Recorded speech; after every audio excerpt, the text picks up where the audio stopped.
그러니까 지금 이렇게 뭐 정치도 마찬가지고 전 세계 전 사회가 변화하고 있는데 그렇습니다. 왜 옛날 사고 방식에 사로잡혀 있냐 이런 말씀이시잖아요. 그렇습니다. 새로운 걸 하겠다, 혁신하겠다, 혁신위원장이 되겠다 이렇게 말씀하셨는데 그럼 구체적으로 네. 어떤 것들을 바꿔 나갈지 뭐 여러 가지 사안들이 있을 텐데 한번 압축적으로 몇 가지만 말씀을 구체적으로 드리면 좀 설명 좀 해주십시오. 예. 제가 얘기하니까 다른 분들도 다 이렇게 얘기를 하더라고요. 아, 예, 그래요?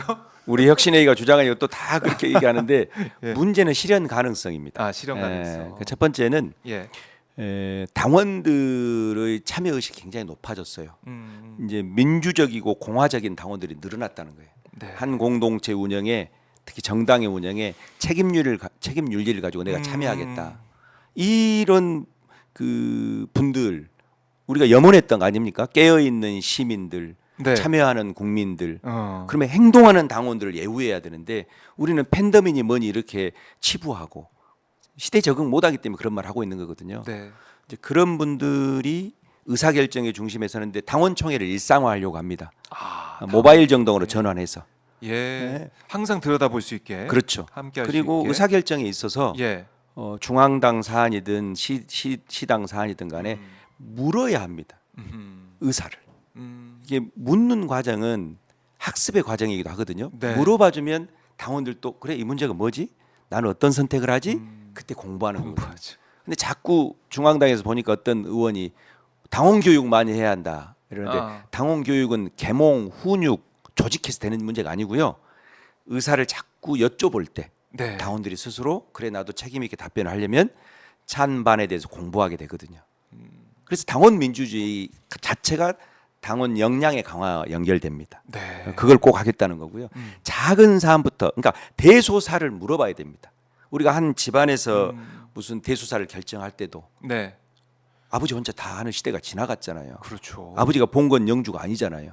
항상 물어보죠. 물어보죠. 아내한테 또 그러니까 아내는 남편한테 예. 아이들한테도 이제는 다 물어보잖아요.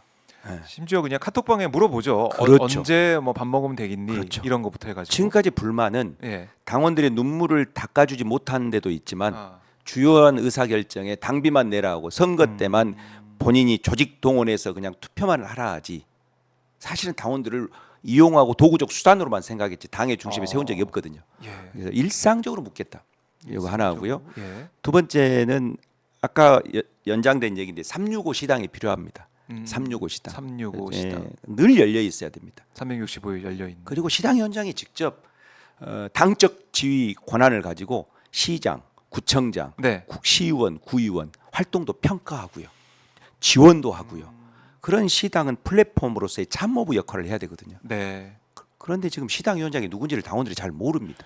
모르죠. 시 당사 한번 가본 적 없는 당원들이 대다수입니다. 네. 이런 상황이거든요.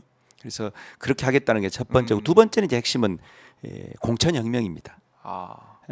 당원과 시민한테 줄 서고 눈치 보게 하겠다는 겁니다. 네. 지금 우리가 보통 보니까 배지 달기 전과 다 누가 아주 달라요. 그런가요? 등원 네. 한 달도 안 돼서 잉크도 마르기 전에 기득권이 돼요. 네. 이게 지금 광주는 초선 의원이 8명 중에 7명인데 네. 합의 추대 방식에 동의하잖아요. 제가 만약 현역 의원이면 반대합니다. 아. 합의 추대를 당원들한테 물어봤나요? 이런 방식으로 해도 되냐고 지역위원회에 있는 당원들한테 물어본 적 있나요? 투표해 본 적 있나요? 이걸 의원들 8명이 짬짬이로 했잖아요. 네. 말이 안 되죠. 하. 제가 초선 의원이면 예. 당원 주권 시대에 반대 손들고. 역류하니 저는 합의라는 말에서 빼주십시오. 예. 저는 우리 당원들한테 여쭤보겠습니다. 이랬으면 스타 됐습니다. 역시 저 의원한테 주목하자. 그러니까 이 시대의 맥락을 지금 파악하지 못하고 있다. 그래서 저는 공천혁명을 어떻게 할 거냐면 부당하게 배제하거나 네. 불공정하게 낙점하는 일이 없도록 하겠다. 아. 공론화위원회를 만들 겁니다. 예. 광주에서 시민과 당원이 100% 합의할 수 있는 공천룰을 자체적으로 개발해서 6개월 정도의 공론 과정을 거쳐가지고 네.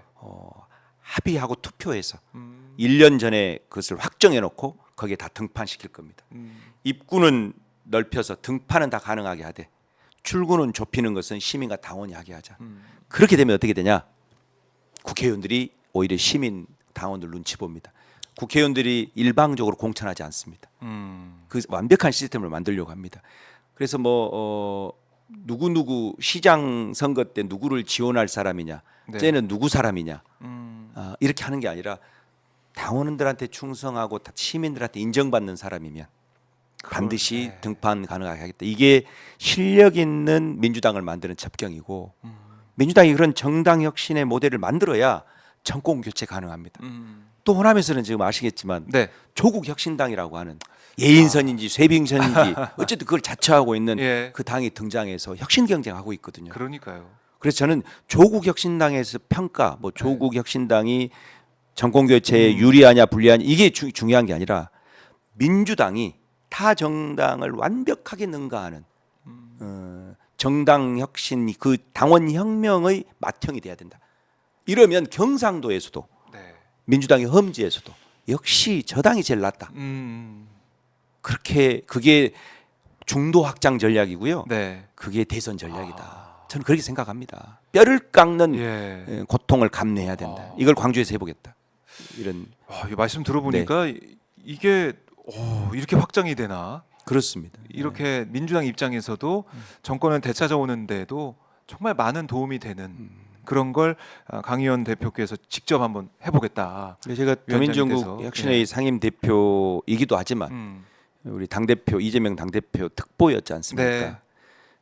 이재명과 함께 집권 플랜을 구상하고 집권 후 국정 플랜을 고민해 왔지 않습니까? 네. 우리가 정권 수립에 정말 직전에 정권 수립을 못하고 무너졌는데 이제는 다시는 피눈물 흘리고 싶지 않거든요. 그래서 저희들은 생각한 겁니다. 네. 단순히 국회에서는 이제 지금 잘하고 있잖아요. 민주당이 국회의원들은 그 국정에서 효능감을 보이고 풀뿌리 시도당 또 지역위원회에서는 네. 민주당이 정말 혁명에 준하는 당 운영의 새로운 질서, 네. 당원 중심 대중정당의 표본을 만들어서 그걸 가지고 정치 살림을 잘할 때 네. 시민과 당원과 국민들이 박수를 보내고 이런 것이 사실은 최고의 선거 전략이다. 그렇네요. 네, 그렇습니다. 이게 또 사실 지난 대선 때 0.73% 차이로 윤석열 대통령한테 이재명 대표가 패하면서 그 이후로 2년 동안 돌이켜 보면 너무 민생도 힘들고 외교도 파탄이 나고 그리고 최혜병 특검법 그리고 대통령 부부 관련된 여러 가지 의혹들 이런 것들이 계속 나오고 있어서 너무 힘들거든요, 국민들이. 우리가 다시 울컥하는데 제가 대선 때 이제 비서실에 이재명 후보님의 일정을 총괄하고 비서실 살림을 맡았었는데요. 낙선하고 윤석열 당선인의 전화를 낙선자 이재명 후보에게 연결한 사람이 접니다. 저는 참모로서 피눈물을 흘렸는데요. 24만 7,077표입니다. 낙관해서는 안 됩니다. 윤석열이라고 하는 최악의 후보였음에도 불구하고 우리는 졌거든요. 저는 낙관하지 않고 긴장해야 한다. 그래서 그 긴장을 낙관으로 비관을 낙관으로 전환시키는 것은 우리가 주체적으로 할 수 있는 유일한 일이 저 특검을 해도 늘 거부하고 윤석열 막 나가지 않습니까? 그러나 당의 정당 혁신은 우리 주체적 의지로 충분히 할 수 있잖아요. 그럼요. 그건 누가 방해하지 않거든요. 네. 그래서 하여튼 그런 큰 담대한 구상 가운데 지금 이렇게 나와 있지. 시도당 위원장 월급도 없습니다. 아 그래요? 네, 당비 직책 당비한 100만 원씩 있습니다. 월. 이거 어떻게요? 네, 제가 현역 의원 왔는데 왜 나왔겠습니까? 현역이 아니면 더 부담이 되는데 이거 어떡합니까? 현역 의원이야 후원금도 받고 월급도 넉넉하지만 이 많은 분들이 무슨 대단한 그 예우를 받는 것 같은데 위원장이라고 하니까 그렇죠. 그래서 월급도 없이 상근하겠다는 거 아닙니까? 그다음에 직책 당비 100만 원씩 내면서 2년 동안 2,400만 원 낼 각오하고 이게 저는 사회 혁신가이자 운동가였기 때문에 운동가가 월급 받라고 일하지 않잖아요. 세상을 그렇게 바꿔보고 싶습니다. 정치운동 영역에서. 월급 받는 줄 알았어요? 저는 당연히 상식적으로 위원장이라고 하니까 뭔가 있겠지 이런 생각을 많이 하지 않을까요? 당에서 상근하는 위원장은 좀 다르게 책정하셔야 되는지 모르겠지만 그렇고 그럼 이게 이제 광주시당 위원장 선출이 언제 되는 겁니까? 8월 4일인데요. 8월 4일. 8월 4일 이제 시도당 개편대회 날짜들이 다 잡혔는데 광주는 8월 4일 DJ 컨벤센터에서 오전 10시입니다. 이때 대의원들의 현장 투표가 있고요.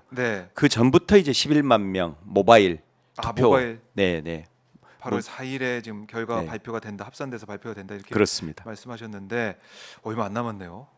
한 달 딱 남았는데 살이 한 4kg 빠졌어요. 빠지셨어요. 왜냐하면 이거는 한 구도 아니고 네. 지역위원회도 아니고 사실상의 광주시장 선거 때 하는 영역이 그렇잖아요. 그렇네요. 네, 그래서 광주시당이니까 그런데 기쁘게 뛰고 있어요. 왜냐하면 힘드실 것 같은데. 힘들긴 한데 언론 그다음에 다 만났고요. 네. 그다음에 단체장님들도 다 만났고 또 지금 시구의원들 만나서 저는 누구 편들기나 편가르기가 아니라 네. 광주가 위대한 광주가 5.18을 상징으로 한 광주가 이제는 정치혁명의 상징으로 되는데 네. 이 대열에 동참해달라. 아. 그래서 지금 누가 되느냐의 문제를 넘어서서 어떤 정치를 할 것인가. 네. 이번에 바꿔보자. 농사 한번 제대로 져보자. 이렇게 호소하고 있습니다. 아니 만약에 이번에 시도위원장 선거 다 어떻게 할지 모르겠습니다. 근데 이제 광주에서 변화가 일어난다면 또 광주에서 일어난다면 이건 시사만 클 것 같아요. 그렇습니다. 이게 비단 민주당뿐만 아니고 우리 정치사에 있어서 큰 획을 그을 것 같다는 생각이 들어요.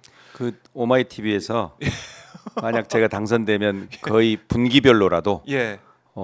당원과 시민 국민들한테 어떤 역사적인 변화가 일어나고 있는지 그거 정기 보고할 수 있도록 기회를 주시면은 좋습니다. 그때 제가 발표할 수 있도록 그렇게 하겠습니다. 네, 오마이 TV가 그 변화의 흐름을 네. 한번 따라가 보도록 하겠습니다. 네. 근데 이제 당선이 되셔야 그 흐름이 나올 텐데 네, 맞습니다. 앞으로도 어떤 계획, 어떤 활동으로 조금 표심을 자극하고 이렇게 하실지는 그 계획을 좀 알려주세요. 이게 당원 숫자가 너무 많다 보니까 네. 무슨 조직된 당원 가서 몇 명 만나가지고는 안 됩니다. 이 시대사적인 대변화, 이 명분, 네. 이 당원 주권 시대의 밑그림 설계도를 예. 아주 잘 메시지로 설명하고 진정성 있게 진정성 있게. 과거 우리가 민주화 운동 하듯이 네. 여기에 동참할 수 있도록 호소하는 일밖에 없다. 그래서 제가 불광불급이라고요. 네. 미치지 않으면 미칠 수 없다. 죽도록 한번 뛰고 그리고 당선을 위해서 뛰는 게 아니고요. 예. 당선 이후의 운영의 주체가 돼주시라. 뽑아놓고 너 잘한가 보자 이렇게 하지 마시고 그렇네요. 정치 축제가 되게 하자. 그리고 시 당사가 민심을 반영하는 하나의 커뮤니티 네. 또는 네. 우리 프랑스 같으면 살롱이 되게 해서 끊임없이 정치 토론, 정치 공론장의 중심에 야. 시도당이 있어야 한다. 이렇게 한번 만들어 보자 호소하고 있습니다. 예.